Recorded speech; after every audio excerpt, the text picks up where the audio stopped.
When it rains, it pours, and when it comes to the word crisis, this word fits the bill to describe this situation. Wesley Fofana out after the World Cup. N'Golo Kante out after the World Cup. Reece James out after the World Cup.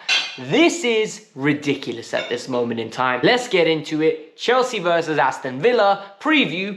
You know what we're going to be talking about. This injury crisis. Welcome to the Kavkas View, guys. And in today's video, yes, we are going to have to cover the press conference from Graham Potter. And I'm not going to lie to you. I'm really growing on the things he's starting to say. And he's starting to feel like my manager. But a lot of it is filled with negativity. A lot of it is filled with the news that none of us wanted to hear. And the way he delivered it was excellent. He was realistic. He was honest, and more importantly, he was a calming influence. So we're going to get into that. We're going to have 5 key takeaways from that press conference. All 5 are super interesting, so you better stay to the end of the video. All I ask from you guys is we're aiming for 1,000 likes on this video. Yesterday's one made nearly 800. I need you lot to hit that 1,000. In the comments below, let me know what number like you are. It's very simple. 8, 8, 55, 55, 69, 69. Simple stuff. I don't even want to comment. It just pushes it for the algorithm. It shows you guys support me. You subscribe to the channel, and in the pinned comment, if you guys want to go the extra level, subscribe to my Instagram. It really helps me out. It really does. Chelsea are going to be playing against Aston Villa, but this whole press conference was surrounding injuries and broken players. Because this is literally what is happening, man. We have 3 first-team starters that regularly start for us, well, not in the squad, literally out for months. Let's talk about it. Reece James. So we know Reece James got injured by himself against AC Milan. Nobody's fault. He just stepped wrong and all of a sudden got out. He had a scan in Italy the day after the game. Rumors came out that everything was really fine, that it wasn't as bad as anticipated. He was going to be out somewhere between 2 to 4 weeks.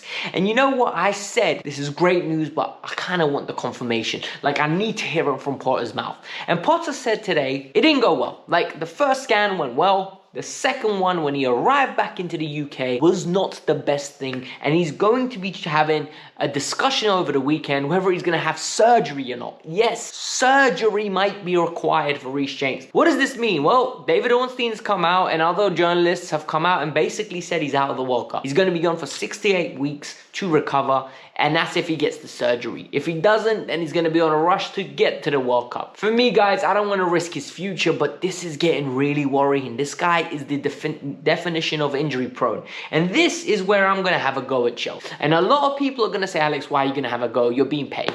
Listen, I'm not a snob. If I need to get from A to B, I'll get it. We're getting the tube, car, train, bus, walk, cycle, whatever needs to do. But when you're an asset like Reece James, why on earth is he getting a £29 flight on EasyJet? Have any of you ever sat on EasyJet? Their flights, listen, they're convenient, they're fantastic when you don't have money. Reece James, with due respect, has money. This man has a lot of money. He can afford to buy himself a ticket to get himself in first class from Italy to London with comfortable chairs, his legs elevated, not putting any pressure on the knee. My man got an EasyJet flight. Yeah, okay, for some of us it's cool, but for him, I can't tell you it made the injury worse, but I can tell you it didn't make it better. The conditions were terrible.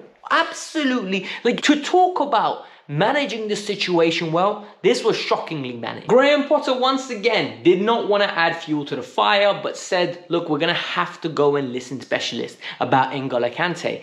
And reports have been coming out left, right and center about speculation about what's going on with N'Golo Kante. So Potter said he ain't going to commit to anything. He's going to be honest, and he wants to tell us that there's going to be consultations this weekend once again. And this is very annoying because L'Equipe from France is saying he's struggling to make it to the World Cup. Literally, he's going to be missing games and he's going to have fight tooth and nail to make that World Cup. Then, to make matters worse, David Ornstein comes out and says, 3 months, people. 3 months N'Golo Kante is going to be out. And now, once again, it begs the question, do we give him a new contract in the summer? Guys, N'Golo Kante in this Potter system would be sick.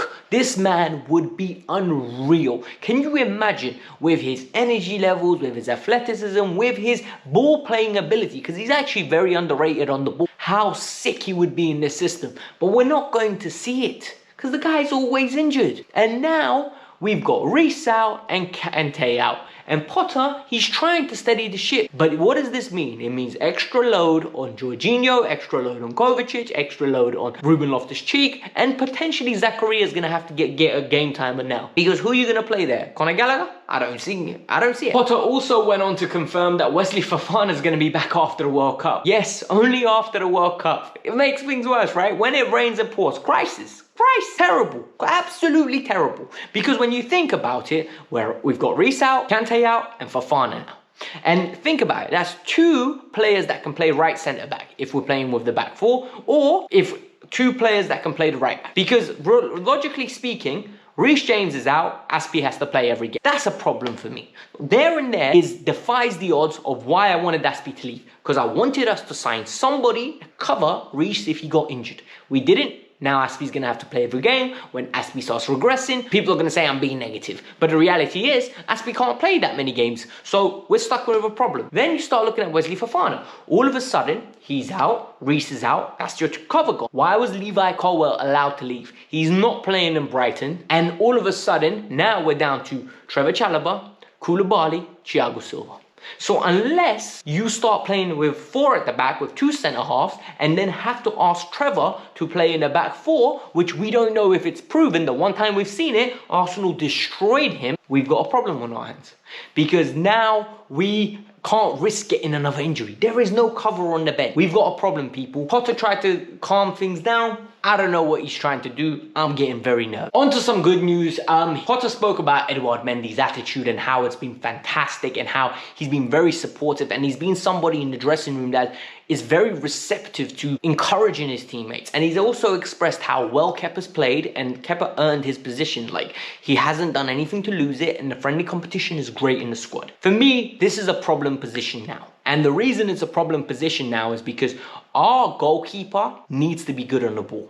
Because of the way Potter wants to play. The half volleys, the sweeper keeper. Kepa is much better than Mendy. I'm sorry. When it comes to ball playing ability, he's much better. Shot stopping is a different question. Can Kepa develop himself and become consistent? Since he's been back in the team, he's been fantastic, right? He hasn't put a foot wrong. But my issue arises where, how long is this going to last? Is this a good reign of form? Because we saw 18 months of him being absolutely shocking. With Mendy hasn't been good since January, man. Mendy has not been good since January for a prolonged period of time. And now a lot of us are worried about it. So we need to be honest, we need to be realistic, and we need to look at the situation for what it is. We need to survive till the end of the season and then reignite the transfer chambers and see what else is there. Because for me, Diogo Costa, the one from Porto, looks banging. I think he's the one you should be going for. He looks good on his feet. He's good at collecting crosses, good shot stopper, vocal, good player all round. Maybe you go for him. He's making €2,500 a week.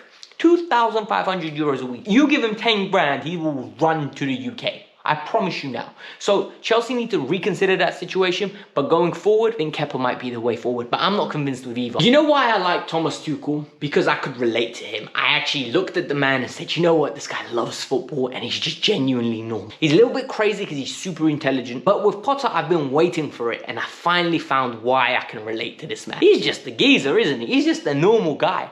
Because when you look at what he was saying in his press conference, he said, I hate seeing myself on the TV, it gives me sweaty palms, I get bare nervous. He says, I don't like it. It just feels weird for him. He can't go anywhere anymore because of his fame now. He really preferred it when he could have gone to Brighton and no one would have had an issue with him, like just walking around the street. And he said he doesn't have much of a life. He just prepares for the next game and he's very obsessed with football. Bruh. Good on him. Like, honestly, he's starting to build up the rapport with the fans. His press conferences are starting to be short, concise, and sweet to the point. Everything that he says is very driven to a point. And you can see, yeah, that Moose asked him from TalkSport, you're degree educated, are you going to be using some of the stuff from the psychological standpoint where you've developed it at uni to implement on the players? And he was like, look, they're people. They're just people. We just have to be real and honest. We don't need to be so dramatic about everything. We just have to be honest and realistic and manage people for who they are. Normal people. And I love that.